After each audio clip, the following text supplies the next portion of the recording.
আসসালামু আলাইকুম গাইস, সবাই কেমন আছেন? আশা করি ভালো আছেন। আজকে আমি একটা ভিডিও ধারণ করলাম। আপনারা অনুমান করেন কিসের ভিডিও হতে পারে? কমেন্টে অবশ্যই জানাবেন।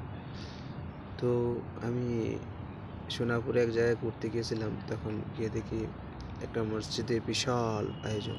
তো সেখানে 3 থেকে 4 হাজার মানুষের সমাগম। তো এখানে পরে জানতে পারলাম এখানে প্রতিদিন 3,000 থেকে 4,000 মানুষের সমাগম হয়, আর এখানে ইফতারি বিতরণ করা হয়। তো সাধারণত এই ইফতারিগুলো বিতরণ করা হয় বিভিন্ন সংগঠন এদেশে আছে, যেগুলা এদেশের মানুষ ব্যবসা বাণিজ্য করে, যারা যারা বড় বড় লোক আছে, তারা সবাই মিলে এই আয়োজনটা করায়। প্রতি বছরই এই আয়োজনটা করা হয়, সেখানে গিয়ে জানতে পারলাম। তো এখানে হাজার হাজার মানুষ প্রতিদিন ইফতারি করে। আর এখানে এই হাজার হাজার মানুষের মধ্যে বাঙালি আছে, পাকিস্তানি আছে, সাউথ আফ্রিকার আছে, ইন্ডিয়ার আছে, মানে বিভিন্ন কান্ট্রির লোক এখানে এসে আপনার ইফতারি করে যান।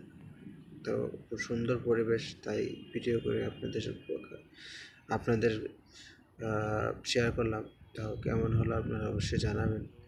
আর এরকম কাজ যারা করে, আল্লাহ পাক তাদের মনে আশা পূরণ করুক। কারণ এটা নিঃসন্দেহে এটা একটা ভালো কাজ।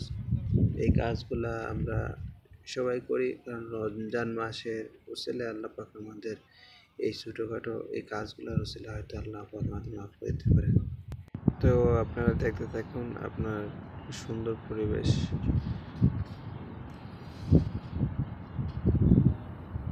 এই যে সামনে গাড়ি দেখা যাচ্ছে, এই গাড়ি এমন গাড়ি আপনার প্রতিদিন দুই থেকে তিনটা গাড়ি তাদের ভরপুর করে নিয়ে আসে। একটা গাড়ির মাঝে কমপক্ষে 2,000 প্যাকেট থাকে। তো আল্লাহ পাক যারা এই সুন্দর একটা কাজ পরিচালনা করছেন, আল্লাহ পাক তাদের সকলের মনের আশা পূরণ করুক। আমরা সকলে দোয়া করি, কারণ এরকম উদার মনের মানুষ খুবই কমই দেখা যায়। আর যারা এই কাজগুলো করে থাকেন তাদের দিল অনেক বড় হয়ে থাকে। তো দেখতে থাকুন ভাই, আর ভালো লাগলে শেয়ার করবেন। আসসালামু আলাইকুম।